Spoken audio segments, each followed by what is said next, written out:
Hola, hola. Buenos días, amigos y amigas. ¿Cómo están ustedes? Aquí estamos en Izquierdo sin la Izquierda, el matinal más facho del mundo, por su canal Cap Rev Live, el canal secundario de Capitalismo Revolucionario. Ven, se volvieron locas las mujeres en Chile. Locas. Aquí tenemos un estudio que dice que el 98% de las mujeres chilenas quiere introducir la igualdad salarial en la nueva constitución. Están locas. Locas. Enfermas del mate. ¿Por qué? ¿Por qué ganar lo mismo que los hombres? No. No es eso. Es querer determinar desde una arbitrariedad absoluta lo que significa mismo trabajo. Ese es un problema grave. No sé, porque siempre que nos encontramos con esta idea, nos encontramos acá con una evasión de la complejidad. La complejidad fuera y nos quedamos con lo simple. Nos quedamos con lo simple. Entonces, en una película no ganan todos lo mismo. Los actores principales ganan más que los secundarios y por supuesto los actores secundarios ganan más que los extras. ¿No es cierto? Pero están todos actuando. Entonces, ¿podría un funcionario del Estado decir eso es igual trabajo? Es una definición arbitraria, igual trabajo. ¿Qué significa? ¿Qué significa? Bueno, vamos con las noticias una por una y las vamos a ir comentando y ustedes también las van a ir comentando porque para eso, de eso se trata.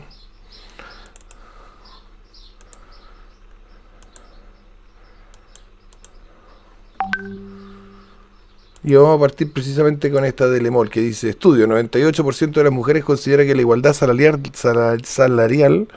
debería estar incluida en una nueva constitución. 86% está muy de acuerdo con que se garantice el derecho a una vida libre de violencia. Como chucha garantizáis un derecho a una vida libre de violencia.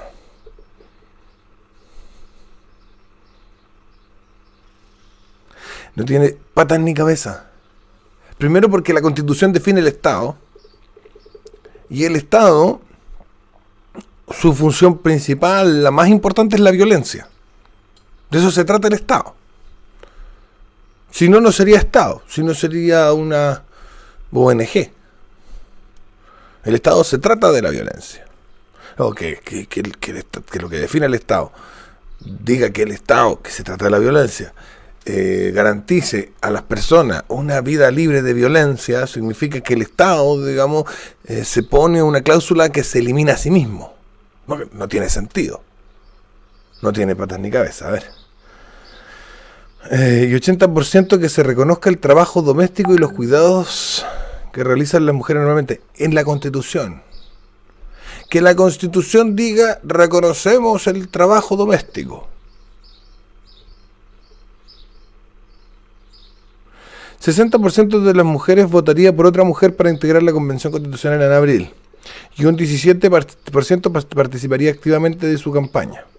Son las respuestas en primera mención que 1.771 encuestadas hicieron la pregunta: ¿qué estaría usted dispuesta a hacer por candidaturas de mujeres? La segunda mención, un 37% señaló que invitaría a otras personas a votar por una mujer. Yo no sé de dónde sacaron que la genitalia tiene tanta relevancia. De verdad. Son los mismos que dicen que los hombres y las mujeres son iguales. Es parte de los resultados del Estudio Nacional de Mujeres, Derechos y Nueva Constitución, realizado por Tú Influyes para el proyecto Vota por Nosotros.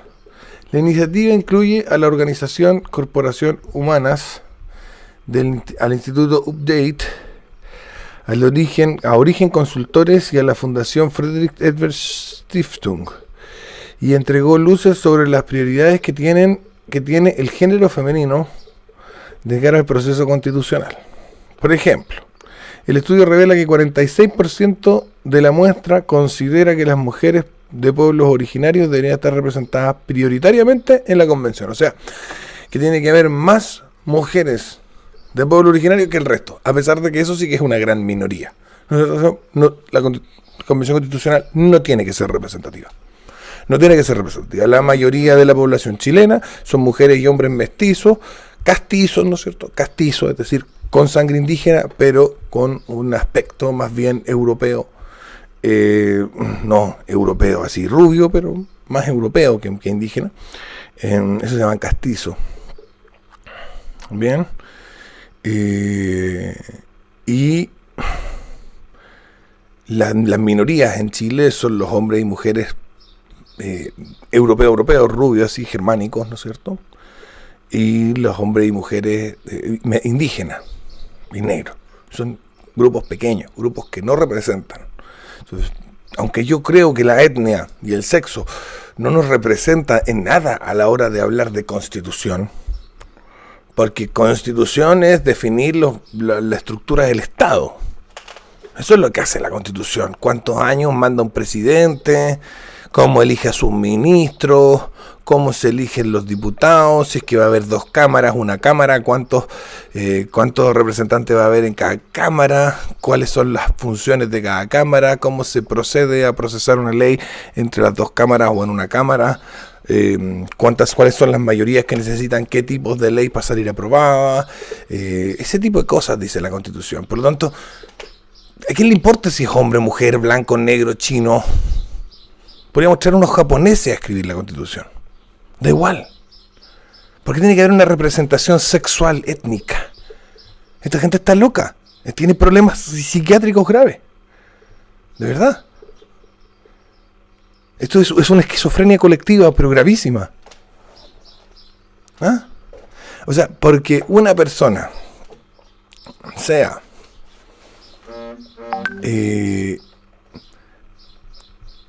un travesti asiático, por el hecho de ser travesti y asiático, va a tener mejor o peor idea que un hombre alemán respecto de cuántos diputados o cuántos senadores tiene que tener el país. ¿Me estáis hueando? No dependerá de que si la persona ha estudiado el tema, si está preocupada de esta cuestión y sabe algo al respecto y tiene sinceras y legítimas intenciones de servir al país, de darle al país la mejor constitución que pueda. De eso se debería tratar. De eso se trataría si se tratara de una constitución. Pero esto es lo que van a hacer, no es una constitución, en estricto sentido.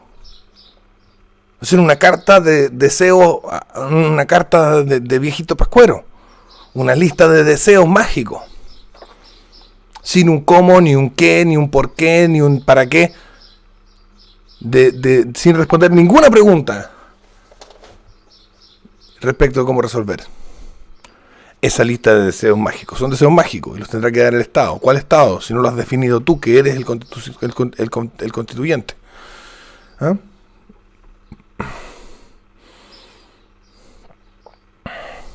Por ejemplo, el estudio revela que un 46% de las mujeres, un 46% de la muestra, considera que las mujeres de pueblo originario deben estar representadas prioritariamente en la convención. Las mujeres de pueblo originario. Eso tiene que ser la mayoría de la Convención Constitucional. Porque las mujeres de pueblo originario tendrán conocimientos especiales, una gnosis, ¿no es cierto? Una revelación, ¿ah? Tiene una revelación étnica. Su sangre les da una revelación respecto de cómo tiene que funcionar el Estado. ¿Ah? ¿Qué poderes tiene que tener el presidente? ¿Qué poderes tiene que tener la Corte Suprema? Ella obviamente lo sabe, porque tienen un conocimiento revelado que el resto de las personas no lo tenemos, ¿no es cierto? Si es que tú tienes cromosoma XX y eres de una etnia originaria, obviamente estás mucho mejor calificado que el resto de las personas, porque sí, para establecer los protocolos según los cuales un proyecto de ley se convierte en ley, obviamente. Obvio, esta gente tan loco. Seguida por mujeres remuneradas y jefas de hogar o dueñas de casa. Ya, perfecto. O sea, mujeres. Mayoría mujeres. Bueno, el país tiene mayoría de mujeres, pero no sé si eso tenga que ver con algo. O sea, no creo que el cromosoma XX tenga sea una fuente reveladora de conocimientos constitucionales que el cromosoma XY no puede acceder, que los hombres no podemos conocer ciertas cosas ocultas que son reveladas única y exclusivamente al género femenino en materia constitucional. No me parece a mí como algo que pueda ser factible, a menos que estos tipos pueden que sepan algo que yo no. En cuanto a los atributos que valoran en una candidata, destaca el conocimiento en temas constitucionales. Bueno, ahí se te cayeron las mujeres pueblo originario y las mujeres dueñas de casa, porque las mujeres dueñas de casa y las mujeres pueblo originario, las que saben las que tienen conocimiento constitucional, van a ser una ínfima minoría. La mayoría de las personas que saben derecho constitucional son hombres y mujeres que se dedican, adivina qué, al derecho constitucional. La cercanía con la gente y sus demandas, 29%, y que sea confiable, 22%, como primera mención. En la segunda prioridad se resalta la independencia de partidos políticos, 36%, y la preocupación por los problemas de las mujeres, 26%. La encuesta pidió a las mujeres jerarquizar 3 temas que deberían estar garantizados por la nueva Constitución. En primer lugar, la encuesta respondió un 67% que fuera el derecho a la salud, ya está. En segundo lugar, un 44% el derecho a la educación, ya está. En tercera prioridad, un 29% derecho a la vivienda, casa gratis. Hay que darle casa gratis. ¿Ah? Yo hay que fabricar casa. Porque las mujeres indígenas, con su conocimiento revelado místicamente, conocimiento constitucional entregado por vías a las que el resto no podemos acceder, van a llegar a la conclusión de que tenemos que hacerle casa, construírselas, pagárselas, comprar el terreno, construir la casa y los materiales y todo lo demás, sin ningún costo para las personas. ¿Bien? Obvio. ¿Cómo va a ser eso que tú estés cobrando por construir una casa? ¿Ah? Todos los obreros de la construcción, los arquitectos, los ingenieros civiles, etcétera, de la historia de la humanidad son unos ladrones. La vivienda es un derecho. ¿Ah? Derecho a la vivienda. Dentro de la muestra, además, 88% de las mujeres están muy de acuerdo en que se incluye el derecho de igualdad salarial entre ambos sexos. Eso cambia aquí, ¿eh? Mientras que un 10% se mostró de acuerdo. En total, solo un 2% no concordó con esa afirmación. Entonces aquí dice 98% de las mujeres, claro. Bien, yo creo que esto es perverso principalmente por eso, por lo que decía al principio, ¿no es cierto? El definir arbitrariamente la idea de igualdad de trabajo. Porque la igualdad salarial entre ambos sexos, ¿a qué se refiere? ¿A qué se refiere la igualdad salarial entre ambos sexos? La igualdad salarial entre ambos sexos se refiere a que dos personas que están en el mismo cargo, que tienen el mismo nombre, su trabajo, no es que su trabajo sea lo mismo, es que tiene el mismo nombre, por un tema estructural, administrativo, ¿no es cierto? Normal. La estructura de la empresa, tenéis que poner a la gente y le ponéis con un cargo, ¿no es cierto? Entonces tenía unas personas que son, voy a poner un ejemplo. Ya. Tenéis esta es una empresa de arquitectura, una oficina de arquitectura, y tenéis el departamento de diseño de vados, ¿no es cierto? Ventanas, puertas. ¿Ah? Y está este departamento, y en este departamento, ¿no es cierto?, están los diseñadores de cosas. Entonces, todos estos son arquitectos que se dedican a diseñar puertas o ventanas, ¿cachai? O cosas por el estilo. Dibujarla y que queden bonitas y pensar que creativamente pueden hacer qué ventana, qué puerta, para que quede muy bonito el edificio, departamento, casa o lo que sea que está fabricando, que está construyendo la inmobiliaria. Dentro de ese departamento, todos esos güeyes tienen exactamente el mismo cargo. Y de acuerdo al argumento de la igualdad salarial, todos hacen exactamente el mismo trabajo. Pero no es cierto. No es cierto que hagan el mismo trabajo, es absurdo, es imposible que dos seres humanos hagan el mismo trabajo en ninguna circunstancia. No se puede hacer el mismo trabajo. Porque para hacer el mismo trabajo tendría que ser la misma persona, con las mismas circunstancias, con la misma experiencia de vida. Tendría que haber nacido con la misma genética, del mismo papá, de la misma mamá, haber ido a los mismos colegios. No hacen el mismo trabajo. Dos personas no hacen el mismo trabajo nunca. Nunca en la historia de la humanidad ha habido dos personas que hagan el mismo trabajo.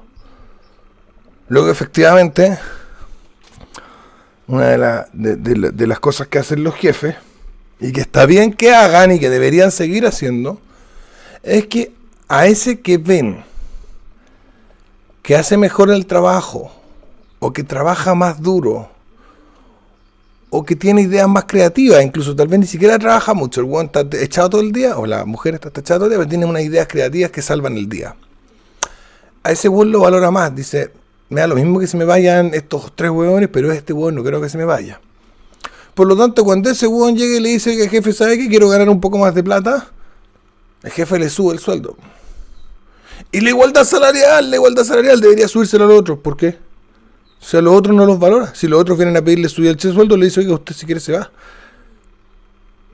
Porque nos olvidamos que el salario es la valoración que tienen las personas que reciben tu trabajo. No es más que eso. Nos olvidamos de eso y por eso la gente a veces piensa, no, trabaja, izquierdo. Mira, yo hago mi programa todos los días. Y la gente que lo valora me deposita. ¿Cuánto? Bueno, en la medida en la que lo valora. Y es lo mismo que hace tu jefe. Tú vas a trabajar y en la medida que tu jefe valora tu trabajo o no, te deposita un sueldo. No hay ninguna diferencia. Ninguna. Y luego, ¿qué pasa? Que eliminamos, ¿no es cierto?, la valoración del jefe. Y con eso eliminamos la capacidad de cálculo y de análisis que tiene el jefe respecto del mercado con sus trabajadores. Para mantener un trabajador o trabajadora que le reporta muchos mejores ingresos, que le reporta un trabajo mucho más valioso, tendría que subirle a todas las personas que están en el mismo cargo o inventar artificialmente un cargo, lo cual es una pesadilla en términos organizacionales. Inventar artificialmente un cargo para decir no es la misma pega. ¿No es cierto? Hay un chiste sobre eso en la serie The Office del Comedy Central que le dice, te voy a ascender de asistente de gerente regional a gerente regional asistente. ¿Cuál es la idea? Es cambiarle el cargo. Bueno, para justificar un alza de sueldo. ¿Por qué? Bueno, por todas estas leyes huevonas. Es absurdo, toda esta hueá es absurda. En el mundo de las teleseries hubo un reclamo, duró un tiempo, estuvieron varios meses dando jugo. Las mujeres que trabajan en las teleseries, porque a los galanes de las teleseries les pagaban más que a las protagonistas mujeres. Es una diferencia entre 15 y 20 millones, o sea, estamos hablando, claro, de una diferencia del 25%, pero en esos rangos de sueldo no deberíais quejarte, weón. Si ganáis 20 millones y ganáis 15 millones, si ganáis 15 palos, no voy a lloriquear que tu colega gana 20. Pero bueno, a ver, ¿quién ve las teleseries? Las minas. ¿Qué quieren ver las minas? Mujeres no, quieren ver hombres guapos, galanes, atractivos, buenos actores, con voz profunda que digan, me he enamorado de ti desde el primer día en que te vi. Eso quieren ver las mujeres. Y por eso esos buenos ganan 20 palos. Y las otras, que son totalmente secundarias respecto del público objetivo de la teleserie, que son las minas, ganan 15. Pero esa discusión quedó ahí flotando. Y yo me acuerdo que lo dije en un video y fui a buscar quién era en el mundo de las teleseries la persona que más dinero ganaba. Y era una señora que era la guionista, la que creaba los guiones de las teleseries en el Mega en esa época. No sé si ahora se habrá cambiado de canal. Que ganaba cerca de 200 millones de pesos mensuales. 200 millones de pesos mensuales. Esa era la persona que más ganaba en el mundo de las teleseries. Y era la guionista, mujer. ¿Le pagaban más o menos por ser mujer o por ser hombre? No. Le pagaban lo que valía porque sus guiones la gente los ve. Son guiones que la gente ve. Son guiones que la gente desea ver. Así que eso. Bien. Adicionalmente, un 93% se mostró a favor de que la nueva Carta Magna aborde el derecho de las mujeres a la salud sexual y reproductiva, y un 65% que incluya el aborto, que se incluya el aborto legal, gratuito y seguro. No solamente hay que pagarle la casa, sino también los homicidios. Les recuerdo que vean Izquierdo sin la Izquierda todos los días de lunes a viernes de 10 de la mañana a 12 del día aquí en CapRev Live, que como pueden ver abajo, ¿no es cierto?, es la señal secundaria de Capitalismo Revolucionario. Capitalismo Revolucionario es la señal primaria, CapRev Live es la señal secundaria y CapRev 3 es la señal terciaria, si se quiere.